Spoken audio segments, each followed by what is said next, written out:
and she told me that you guys have been getting some more difficult books into your book boxes because you're becoming better readers, so you're trying books that are a little bit harder. And so today what I wanted to do was talk to you about some things you might see and notice when you start to read harder books. Okay, so these are 3 examples of some books that are a little bit harder level you've been reading, and there's some things you might notice inside of these books. In these books you might see some longer, harder words that are a little bit trickier for you to sound out and solve. So you might have to use your background knowledge and think about all those strategies that your teachers have taught you to help you to figure out what those words mean.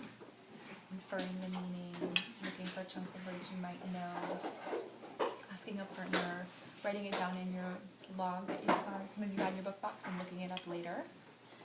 Something else you might notice when you're reading harder books is that the characters or the setting or the event in the story might be something that you're not super familiar with, so that you can't really relate to or use your schema to understand. So maybe if you've never taken a gymnastics class, it would be hard for you to imagine what that would be like if that's what was happening in the story.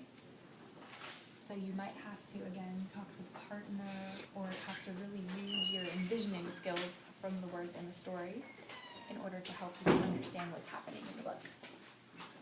And the last thing you might notice when you're reading these harder level books is that you might find it challenging when you have to express why you think things. So you know when you're reading a book and you're always thinking, oh, I think the character's going to do this, and you make a prediction, and you talk to your partner about it. Or maybe you are thinking about the character and you're thinking, oh, I think this character is really nice. And then as you keep reading the story, maybe the character does something in the book and you think, ooh, I changed my mind. She's not that nice. She's kind of mean, right? And you come back and you talk to your partner about it, and you say, I think she's mean. And then your partner says, oh, why? And then you need to be able to go back into the story and tell why. I think she's mean because she did this and this and this. So those are some things you might have a little bit of a hard time with when you're reading these higher level books. So something to think about that you might need to stop and ask your teacher when she comes around to do a conference with you. You could say, I would love your help on this. I'm having trouble envisioning this scene because I've never done this before and I'm having trouble picturing what that would look like. Or I've come across these tricky words and I've tried everything and I can't figure out what they mean. Can you help me? Maybe when your teacher comes up to conference, you can say and ask her, just talk with her about the character in the book and say, I just want to practice telling you about what I think about this character and why.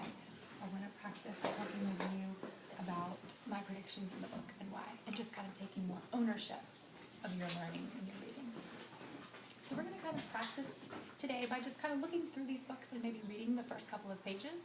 And I want you to see if you notice any tricky words that you're having a hard time solving, or maybe if you are having trouble envisioning anything in the book.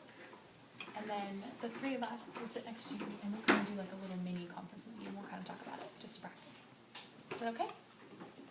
Okay, let's do it. You guys want to pick a book?